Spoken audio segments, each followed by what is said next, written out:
네, 한국의 속담에 가지 남은 나무에 바람 잘 날 없다 이런 말이 있죠. 이것은 자식이 많으면은 속 썩을 일이 많다는 것을 뜻합니다. 그렇다고 해서 자식이 없기를 바라는 부모가 없겠죠. 자식이라는 것은 하나님께서 결혼한 가정에 주신 가장 큰 최대의 축복입니다. 반면 결혼을 했어도 자녀를 낳지 못하는 사람들은 자식을 통해서 좀 속을 썩는 일이 있더라도 자식이 좀 있으면 좋겠다라는 마음이 간절할 것입니다. 그래서 자식을 애타게 기다리겠죠. 요즘에 많은 부부들이 불임인 관계로 대리모라든지 시험과 나기를 통해서 자녀를 낳으려고 하는 그런 분들이 많습니다. 이런 세상의 흐름을 이용해서 대리모 사기가 또 이렇게 판을 치는 것도 또 언론을 통해서 볼 수가 있습니다. 우리가 주변에서 자녀가 없는 사람들을 거의 보지 못하기 때문에 불임 부부가 그렇게 많지 않다고 생각이 되지만 사실은 그렇지 않습니다. 제가 통계를 보니까 한국의 불임 인구가 현재 한 20만 명 이상이 된다고 합니다. 2000년의 조사를 보니까 52,816명이 불임이었고 5년이 지난 2005년에는 13만 6,547명이었습니다. 그래서 불과 5년 만에 2배 이상으로 불어났습니다. 그리고 마지막 통계가 잡힌 2009년에 보니까 19만 3,607명입니다. 20만 명이 육박하는데 지금 한 5년 정도가 지났으니까 20만 명이 훨씬 넘는 것으로 추산이 됩니다. 특히 해마다 이렇게 불임 인구가 늘어난 가운데 결혼한 부부의 8쌍 중에 한 쌍은 자식을 낳지 못한다고 그래요. 그래서 불임 부부의 경우에 심적으로 큰 고통을 안고 살아가는데 그 중에서도 이 부인이 여자 측에서 더 많은 고통을 안고 살아갑니다. 우리 조상들도 자식을 낳지 못하면은 칠거지약 중에 하나로 여겨가지고 여자를 쫓아내는 것을 당연시 했었죠. 성경에도 이 불임으로 인해서 말로 다 할 수 없는 심적 고통을 안고 살아가는 사람들을 우리가 볼 수 있는데 대표적인 경우를 보면은 아브라함의 아내는 평생 자식을 낳지 못했습니다. 그래서 남편의 가문을 잇기 위해서 애굽에서 취한 하녀를 남편에게 주어서 그를 통해서 대를 잇고 싶을 정도까지 이렇게 이 아브라함의 아내 사라가 고통을 당했습니다. 엘가나의 아내 한나 역시 임신을 하지 못하는 여자였는데 엘가나에게는 그래서 첩이 있었죠. 분인나라는 첩이 있었는데 이 첩은 자식들을 많이 낳았습니다. 그래서 분인나에게 갖은 모욕과 멸시를 당하면서 그렇게 눈물로 살아있던 여인이 바로 한나였습니다. 자식을 낳지 못하는 것이 얼마나 고통스러운 일인가 우리가 충분히 짐작이 됩니다. 그런데 하나님은 오히려 이런 여인들에게 더 많은 복을 주시는 것을 우리가 차후에 알 수가 있습니다. 이 여인들에게 뒤늦게 생명을 갖게 하셨고 그 과정을 통해서 태어난 이 자식들이 하나님의 구원 역사에서 정말 위대한 일을 감당하게 됩니다. 사라는 평생 자식을 낳지 못하다가 90세에 이제 아들을 하나 낳게 되는데 그 아들이 이삭이었죠. 그리고 이삭이 아브라함의 가문을 잇는 아들이 됩니다. 한나 역시 멸시와 모욕을 당하면서 하나님께 눈물로 기도한 결과 뒤늦게 아들을 낳게 되는데 이 아들이 이스라엘의 가장 위대한 선지자 중에 한 사람인 사무엘이 되었습니다. 오늘 우리가 읽은 본문 말씀에는 세례 요한이 등장하는데 우리가 흔히 세례 요한이라고 부르는 사람, 더 정확하게는 세례자 요한이라고 말할 수가 있겠죠. 세례를 베풀었던 요한. 이 세례 요한이라고 부르는 이 사람도 이 불임 가정에서 이렇게 뒤늦게 태어난 사람이었습니다. 누가복음 1장에 보면은 이 사가랴라고 이름하는 제사장이 있었는데요. 이 제사장에게는 엘리사벳이라고 하는 여인과 결혼한 부인이 있었습니다. 그런데 이 부부가 아주 나이가 늙도록 자식이 없습니다. 딸도 없습니다. 아들, 딸이 없는 가운데 정말 힘든 삶을 살고 있었는데 이 사가랴가 자기의 직무를 따라서 성전에 들어가서 분향하는 그때에 하나님이 보내신 천사가 나타나가지고 이 사가랴에게 아들을 줄 것이라는 예언을 하게 됩니다. 이 아이는 어머니 뱃속에서부터 성령이 충만할 것이고 장차 오실 메시아의 길을 준비시키는, 메시아를 영접하도록 사람들의 마음을 준비시키는 그런 일을 하게 될 것이라고 말합니다. 천사 예언대로 1년이 지나자 늙은 엘리사벳은 자식을 낳게 되고 그 아이가 바로 요한이라는 아이였습니다. 요한이 태어난 때로부터 6개월이 지나서 마리아도 역시 이제 아기를 낳게 되는데 예수를 낳게 되죠. 누가복음 1장에 보니까 엘리사벳, 즉 요한을 낳은 엘리사벳과 마리아, 예수를 낳은 마리아는 친척지간이었습니다. 둘 다 불가능한 임신을 한 여자들이었죠. 한 여인은 나이가 들어서 요한을 낳게 되고, 한 여인은 하나님의 특별 권능으로 인류 역사상 유일무이하게 처녀 잉태를 통해서 아들을 낳게 됩니다. 엘리사벳과 이렇게 마리아가 친척지간이기 때문에 요한과 예수님 역시 친척지간이 되겠죠. 두 집안에서 태어난 이 두 아이가 성경에 따르면은 하나님의 구원 역사상 가장 위대한 직무를 감당하는 사람들이 됩니다. 요한은 메시아의 길을 예비하는 그런 사역을 하고, 예수님은 메시아로서 인류를 구원하는 사역을 감당하게 되는 것입니다. 이 요한은 제사장의 가문에서 태어났기 때문에 이 유대의 그 관습에 따르면 자연스럽게 나중에 커서 제사장이 될 수 있는 인물인데, 그러나 제사장이 되는 것을 포기합니다. 그 당시 제사장은 오늘날 이런 이 목회자나 이런 사람과 달라가지고 굉장한 특권층의 사람들이었습니다. 지도층이었고 특권층이었고, 왜? 그 당시 종교가 힘을 발휘하는 시대였기 때문에.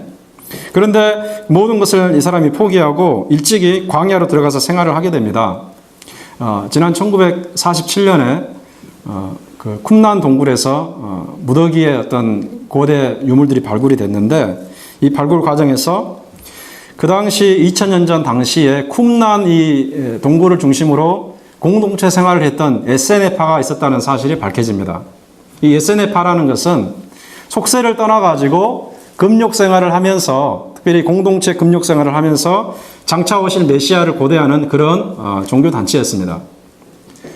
그런데 요한이 이 에세네파에 속했는지는 잘 모르겠지만, 한 가지 확실한 것은 이 사람이 일찍부터 속세를 떠나가지고 광야에서 살면서 광야에서 하나님의 말씀을 받고 광야에서 하나님의 사역을 하는 그런 사람으로 살았다는 거죠. 이 사람이 본격적으로 사역을 시작하면서 한 일은 무엇이었냐면 세례를 베푸는 일이었습니다. 요단강에 와가지고 사람들에게 세례를 베푸는데, 그 세례라는 것은 사람들로 하여금 죄를 고백하게 하고 죄로부터 돌이키게 하는 회개의 세례였습니다. 왜 이런 세례를 베푸느냐? 이제 메시아가 오실 것인데 메시아를 받아들이도록 마음의 준비를 시키는 거죠. 그래서 이 요한을 가리켜서 세례자 요한이라 이렇게 말하는 것입니다. 예수님 역시 요한에게 세례를 받게 됩니다. 우리가 마태복음 3장에 보면 기록이 되는데요. 요한이 예수님을 세례를 베푸는 그런 사람이었지만, 그러나 요한은 자기에게 세례를 받는 예수님이 어떤 분인지 분명히 알고 있었습니다. 그래서 어떻게 말을 하냐면은 요한복음 1장 29절에 보니까 이 요한복음은 이 세례자 요한이 기록한 것이 아니라 예수님의 12사도 중에 한 사람이었던 요한이 기록한 것입니다. 여기에 보니까 이렇게 말합니다. 이튿날 요한이 예수께서 자기에게 나오심을 보고 이르되 보라, 세상 죄를 지고 가는 하나님의 어린 양이로다. 예수님이 자기에게 세례를 받으러 나오는 것을 보면서 수많은 사람들이 듣도록 크게 외치는 것입니다. 보라, 세상 죄를 지고 가는 하나님의 어린 양이로다. 구약시대의 양들이 사람들의 죄를 대신해서 죽었던 것처럼 이제 메시아가, 죄 없는 메시아가 수많은 사람을 위해서 죽을 것이다. 이 사실을 요한이 선포하는 것입니다. 즉 메시아의 정체를 알고 있었다는 거죠. 지금 놀라운 사실입니다. 왜냐하면 이 당시까지 예수라는 사람이 메시아인 것을 아는 사람은 거의 없었기 때문에 그렇습니다. 거의 없었어요. 그런데 이 세례 요한은 예수님의 정체를 알고서 이렇게 선포한 거죠. 700년 전에 이사야 선지자가 예언한 내용, 이사야 53장이 기록이 되어 있는데요. 그 53장의 내용을 지금 축약을 해가지고 세례 요한은 보라, 세상 죄를 지고 가는 하나님의 어린 양이로다 이렇게 선포하고 있는 것입니다. 이처럼 요한은 사람들이 예수님을 영접할 수 있도록 그들의 마음을 준비시키는 일에 최선을 다했습니다. 정말 귀한 존재이죠. 그래서 예수님이 그 요한에 대해서 어떻게 평가를 내리냐면요. 정말 대단한 평가입니다. 이 세상 여인의 몸에서 태어난 사람 중에서 요한보다 더 큰 사람이 없다 이렇게 말합니다. 여인의 몸에서 태어난 사람 중에 요한보다 더 큰 사람이 없다. 가장 위대한 사람이라는 거죠. 왜? 메시아의 길을 직접적으로 준비시켰기 때문에 그런 것입니다. 자, 이렇게 대단한 일을 한 이 요한에게 일생일대에 가장 큰 위기가 찾아오게 되는데 그 위기는 감옥에 gat히는 것이었습니다. 조금 배경을 보면은 이렇습니다. 당시 이스라엘은 AD BC 4년에 죽었던 헤롯이 그 세 아들들에게 땅을 이렇게 나눠줬습니다. 그래서 그 아들들을 분봉왕이라고 말하는데 이 갈릴리 지역을 통치했던 분봉왕 헤롯 안디바가 그 이두레 지역을 통치했던 자기의 이복 동생 헤롯 빌립의 아내를 빼앗아 가지고 결혼하는 일이 발생합니다. 자, 이복 동생의 아내 헤로디아를 빼앗아 가지고 강제로 자기 결혼한 거죠. 본부인과 이혼하고 그 헤로디아랑 결혼하게 됩니다. 그런데 이것은 유대의 율법에 완전히 어긋나는 불법이었습니다. 이 사건을 보면서 세례 요한이 정면으로 비판을 하게 됩니다. 수많은 사람들에게 당시 세례 요한은 위대한 선지자로 통했습니다. 엄청나게 많은 사람들이 따라다녔어요. 그 사람들에게 계속해서 헤롯의 결혼은 불법이다. 헤롯을 정면으로 비판을 하게 됩니다. 그래서 정치적으로 헤롯이 상당한 궁지에 몰리게 되는 거죠. 그래서 급기야 헤로디아의 그런 조언도 있고 옆에 사람들의 조언도 있고 해서 요한을 잡아가지고 감옥에 가두고 맙니다. 지금 우리가 읽은 본문 말씀은 이렇게 해서 요한이 감옥에 갇혀 있는 상태에서 자기 제자들과 이렇게 이야기하는, 그리고 그 제자들이 예수님과 이야기하는 그 내용이 기록이 되어 있습니다. 감옥 속에서 요한이 지금 굉장히 답답한 가운데 있죠. 그리고 나중에 이제 사형을 당하게 되는데, 사형을 당하기 전에 요한이 이 감옥 속에서 답답한 가운데 예수님을 생각하게 됩니다. 내가 세례를 사람들에게 베풀면서 그 길을 예비했던 예수 그리스도, 그분은 과연 누구였을까? 그리고 그분은 나에게 어떤 존재가 되어야 될까? 이런 생각을 합니다. 그가 기대하는 예수 그리스도는 이것입니다. 부당하게 자기를 잡아가지고 죽이려고 하는 헤롯을 심판하시고 또 악하게 살아가는 사람들을 당장 심판하기를 원하는 것입니다. 그것에 대해서 요한 자신도 참을 수 없지만 메시아라고 그러면 더욱더 그 사실을 참을 수 없어야 된다, 이렇게 생각하는 것입니다. 그런데 요한에게 들려오는 소문은 그런 것이 아닙니다. 오늘 우리가 읽은 18절 말씀 보니까 요한의 제자들이 이 모든 일을 그에게 알렸다고 되어 있죠. 이 모든 일을 알렸다고 되어 있는데 그 모든 일은 무엇인가? 앞에 나와 있는 그런 기사들을 우리가 보면 조금 이해할 수가 있습니다. 병을 고치시고 죽은 자를 살리시고 이런 일을 했다는 거죠.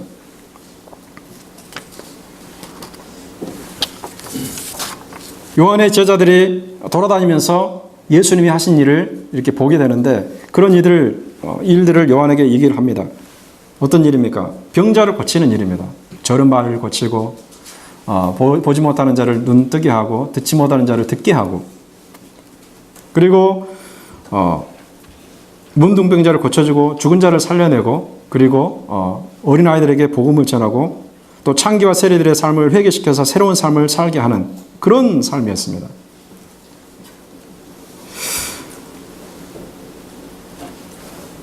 그런데 이런 모습은 사실 요한이 기대하는 모습이 아닙니다. 요한이 전혀 예상하지 못한 일입니다. 심지어 이런 모습으로 인해서 요한은 애초에 예수에게 걸었던 그 기대가 물거품이 될 것 같다는 그런 위기의식을 느끼게 됩니다. 그러면 도대체 요한이 예수님에게 걸었던 기대가 무엇일까? 제가 잠깐 언급한 것 같은데, 이 헤롯, 자신을 오게 가던 헤롯을 비롯해서 로마의 앞잡이들, 그리고 대제사장 등 부패한 종교 지도자들을 신적인 권위로 그냥 일거에 심판하는 것입니다. 예수가 메시아로 와가지고 헤롯과 그 일당들과 부패한 종교 지도자들과 그런 사람들을 일거에 심판하고 하나님의 정의를 세우는 그 나라를 이루기를 원하는 것입니다. 그런데 요한이 예수님에게 마땅히 거래했던 기대는 이것이 아닙니다. 그는 예수님에게 전혀 다른 기대를 하고 있는 것이죠. 과거 선지자들이 장차 오실 예수님에 대해서 말씀을 해놨는데 사실 거기에 요한은 귀를 기울이지 않은 것 같아요. 예수님은 요한의 기대에는 미치지 못했을지 모르지만 일찍이 예수님에 대해서 예언을 했던 선지자들의 기대는 충족하고 계시는 그런 일을 하고 계셨어요. 그러면 과거 선지자들이 장차 오실 메시아에 대해서 걸었던 기대가 무엇일까? 오늘 본문 22절에 보니까 그 내용을 우리가 조금 확인할 수가 있습니다. 예수님이 그렇게 말합니다. 요한의 제자들이 그렇게 말하라고 그럽니다. 너희가 요한에 가서 이렇게 말하죠. 너희가 요한에 가서 보고 들은 것을 요한에게 알리되 맹인이 보며 못 걷는 사람이 걸으며 나병 환자가 깨끗함을 받으며 귀 먹은 사람이 들으며 죽은 자가 살아나며 가난한 자에게 복음이 전파된다 하라. 이 말을 전해라. 그리고 메시아가 지금 일하고 있다. 깨닫게 하라는 거죠. 이것은 무슨 말인가? 요한이 엉뚱한 메시아를 기대하고 있는데 예수님은 요한에게 메시아에 대한 그 개념을 바르게 심어주길 바라는 거죠. 자, 이 내용은 어떤 내용인가? 과거 이사야 선지자가 예언했던 내용과 동일합니다. 이사야가 35장 5절과 6절에서 그렇게 예언을 했고요. 그 다음에 61장 1절에서 이렇게 예언을 했습니다. 그리고 예수님은 이사야의 35장 예언과 61장 예언을 문자 그대로 성취하고 있다는 것을 알려주는 것입니다. 이사야는 장차 메시아가 오게 되면 이런 일을 할 것이라는 거죠. 듣게 하고 보게 하고 걷게 하고 치유시키고 복음을 전한다는 거죠. 그래서 사람들의 마음을 변화시킨다는 거죠. 이러한 예언은 이사야만 한 것이 아니고 에스겔 선지자 역시 예언을 하고 있는데 또 다른 측면에서 이렇게 예언합니다. 또 새 영을 너희 속에 두고 새 마음을 너희에게 주되 너희 육신에서 굳은 마음을 제거하고 부드러운 마음을 줄 것이며 또 내 영을 너희 속에 두어 너희로 내 율례를 행하게 하리니 너희가 내 규례를 지켜 행할지라. 에스겔 선지자는 포로지에서 예언을 했던 선지자였습니다. 포로지에서 답답한 삶을 살아가고 있는, 소망이 없는 그런 삶을 살아가고 있는 유대 백성을 향해서 장차 메시아가 오실 것인데 그 메시아가 오시게 되면은 굳은 마음을 제거하고 부드러운 마음을 준다는 거죠. 이 굳은 마음이라는 것은 강팍하고 완악한 마음을 말합니다. 하나님이 아무리 말하고 하나님이 아무리 경고해도 듣지 않는 그런 마음. 아무리 선지자를 통해서 하나님께서 외치고 선포해도 들으려고 하지 않은 그 강팍하고 완악한 심령.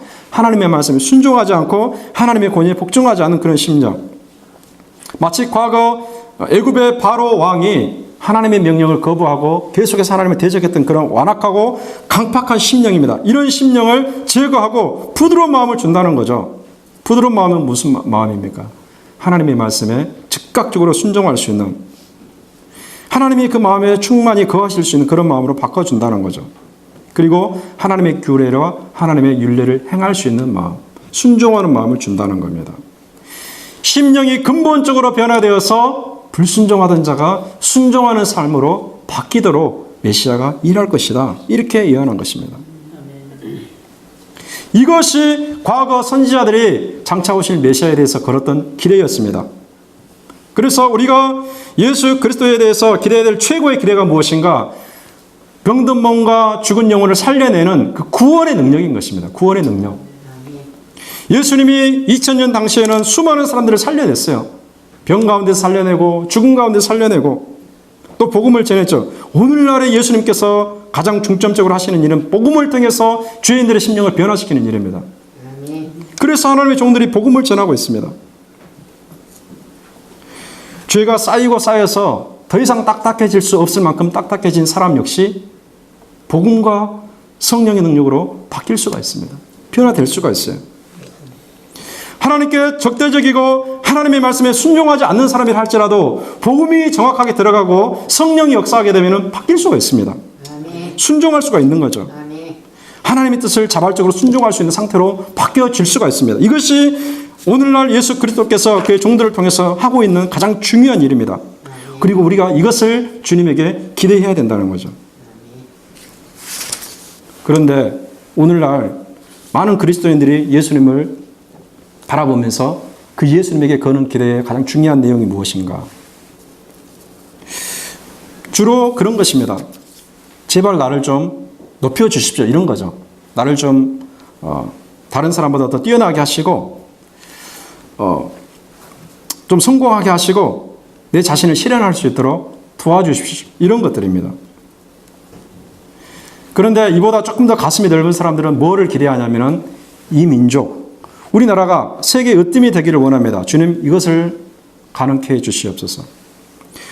부당하고 완악한 이 세상을 바라보면서 하나님, 주님께서 정의로운 세상을 만들어야 되지 않겠습니까? 악의 세력을 무너뜨리고 부당하고 억울한 일을 당하는 사람들을 세워주시고 정의로운 사회를 건설해야 돼 마땅하지 않겠습니까? 이렇게 기대합니다. 인간의 존엄성이 짓밟히고 억울한 일을 당하는 이 세상 가운데 그 상황을 참지 못하고 예수님이 당장 심판하시고 정의로운 사회를 구현시켜 주기를 바라는 것입니다. 인권을 유린하는 사람들을 당장 심판하길 원하는 거죠. 좀 정의롭다고 하는 사람들이 그런 기대를 걸고 있습니다. 제가 그 홈페이지에도 며칠 전에 올렸지만은 이런 사건이 있었습니다. 미국은 오랫동안 이 북한과 중국에 대해서 인권을 유린하는 그런 사회라고 계속 비난을 하고 있습니다. 인권을 존중하지 않는 사회라고 비난을 하고 있습니다. 그런데 인권이 철저하게 보장되어 있는 듯이 보이는 이 미국 내에도 인권의 사각지대가 있음을 잘 깨닫지 못하는 것 같습니다. 무슨 말인가? 여러분도 잘 아시겠지만은 지난 2014년 7월 17일에 뉴욕주 스테인튼 아일랜드에서 한 사건이 있었습니다. 한 명의 흑인 남성이 불법으로 이렇게 담배를 팔고 있었습니다. 그런데 대여섯 명 되는 그런 백인 경찰들이 이 남성을 체포하는 과정에서 이 남성이 죽고 말았는데 이 남성은 에릭 가너라는 1970년생, 그러니까 비교적 젊은 사람이죠. 이 사람이 무기를 들고 있는 것도 아니고 거칠게 막 폭력적으로 저항하는 것도 아니었습니다. 그런데 체포하는 과정에서 이 대여섯 명의 백인 경찰들이 힘으로 이 사람을 제압을 했는데 한 사람이 목을 조르고 넘어뜨리니까 다른 사람이 그 머리를 짓누르고 몸을 이렇게 누르는 과정에서 이 사람이 고통을 당했는데 움직이지 못하고 얼굴이 땅에 이렇게 박힌 상태에서 이 사람이 계속해서 외친 말이 뭐였냐면은 I can't breathe. I can't breathe. 숨을 못 쉬겠다는 거예요. 목을 이렇게 조르고 있고 가슴을 누르고 있기 때문에 숨 쉬기가 힘들어요. 이 사람 좀 비만인 사람입니다.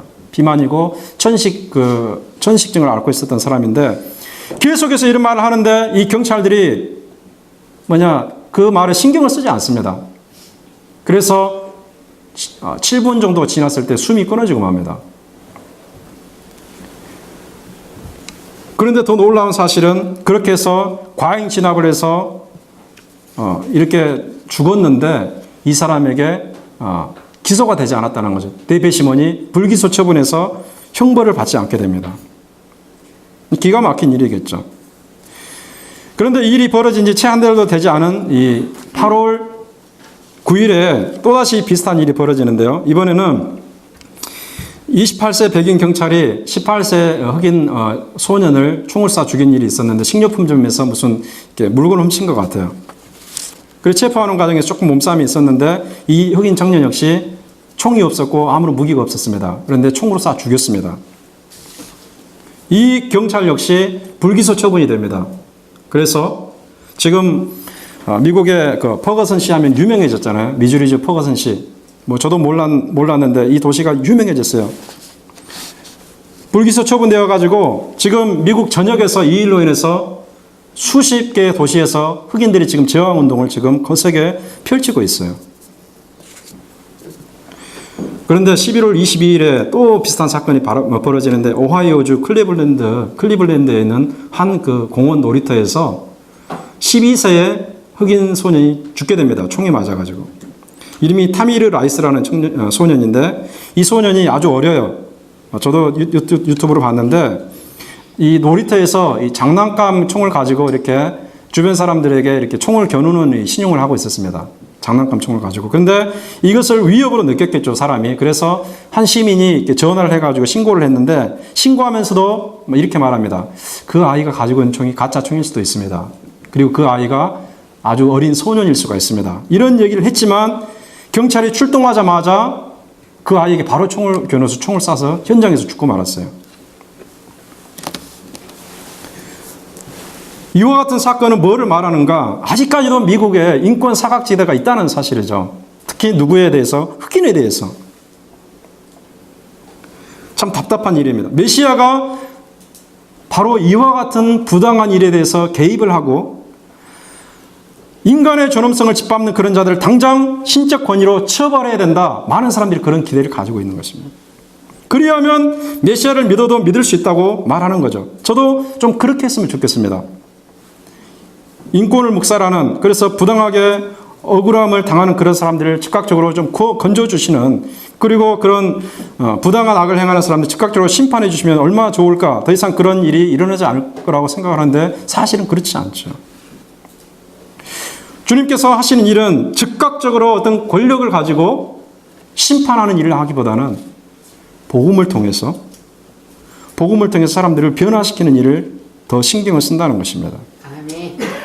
물리적 권력으로 사람들을 강제로 굴복시키기보다는 복음과 성령의 능력으로 사람들의 심령을 바꾼다는 거죠. 인간의 근본적인 영혼이 바뀌지 않으면 인간의 악은 사라질 수 없기 때문에 하나님이 하시는 방식은 바로 복음으로 세상을 바꿔놓는 일인 것입니다. 그리고 예수님이 그 일을 하고 있는데 세례 요한은 잘 깨닫지 못하는 것입니다. 요한이 옥에서 예수님에게 걸었던 기대는 이 복음으로 사람들을 조금씩 바꾸가는 그런 기대가 아니라 물리적 권능으로 사람들을 강제로 굴복시키는 그런 것이었습니다. 그 기대는 틀렸죠.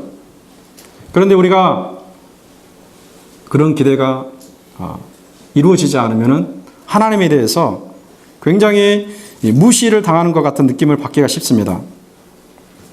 하나님은 우리의 최고의 가치를 무시하시고 하나님 우리의 정의감을 무시하시고 거기에 무관심한 분처럼 보여집니다. 그래서 그런 기대가 이루어지지 않으면 실망하게 되고 배신감을 느끼는 것이 인간의 자연스러운 마음의 상태인 것 같아요. 그렇지만 하나님은 우리의 인간의 절박한 기대를 저버리는 분이 아닙니다. 문제는 무엇인가?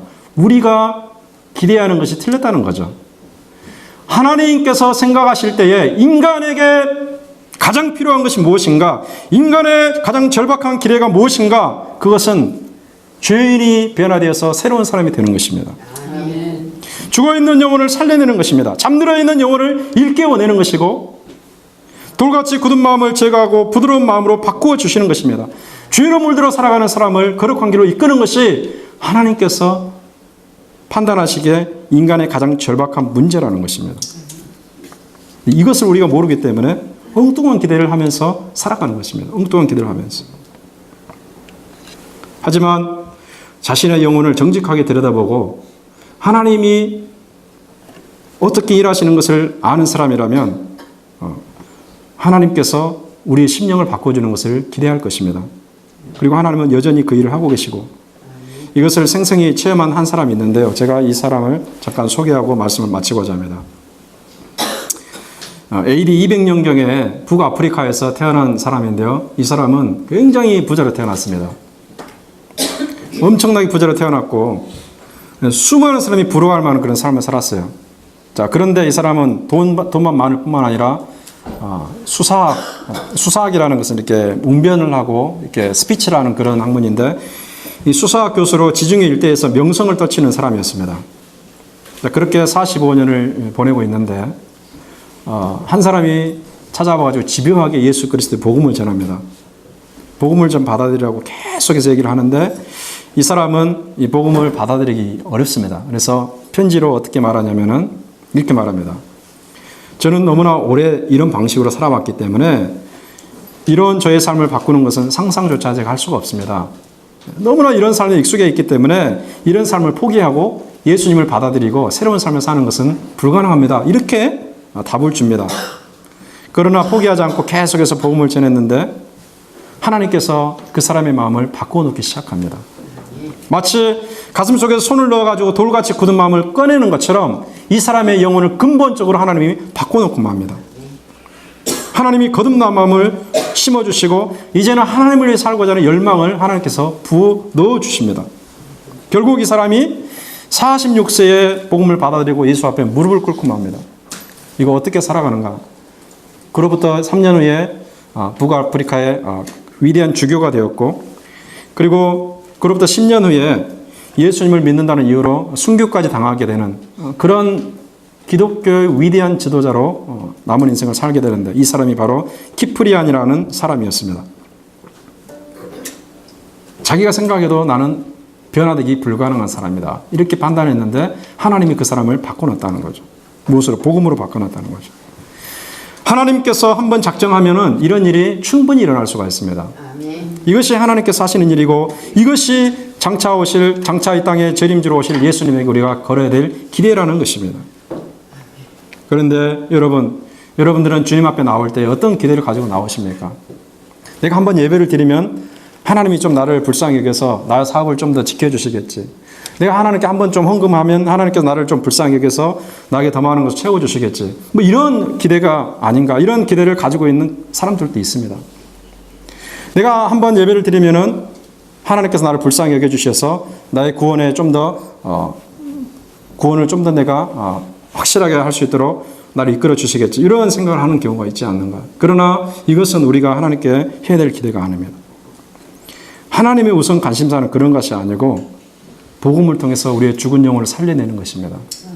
우리 굳은 마음, 죄악에 물든 마음, 세상에 찌든 마음, 하나님을 대적하는 마음, 하나님의 권위에 저항하는 마음, 오로지 이기적인 관심으로만 이 땅을 살아가는 마음, 이런 마음을 변화시켜 주셔서 하나님을 소망하게 하시고 천국을 소망하게 하시고 남을 섬기는 삶을 살게 하시고 다른 사람에게 예수 그리스도를 전하는 삶을 살게 하시고 하나님의 거룩한 열망을 품고 거룩한 삶을 살도록 바꿔주시는, 이것이 바로 하나님께서 우리에게 하시는 일입니다. 오늘 우리가 예수 그리스도에 오시는 그 성탄절을 바라보는 일주일 전에 자리에 서 있는데, 주님이 오시는 가장 근본적인 목적이 무엇인지 깨닫고 세례 요한이 품었던 기대가 아니라 구약 선지자들이 품었던 기대를 가슴에 품고 이 땅에서 하나님께서 우리 삶의 현장 가운데서 역사하실 그 일을 바라보면서 주님의 기대에 흡족한, 그리고 주님의 기대를 통해서 이 땅에서 영적인 평강과 하늘의 신령한 은혜를 받는 우리 삶이 되시기를 주님의 이름으로 축원합니다.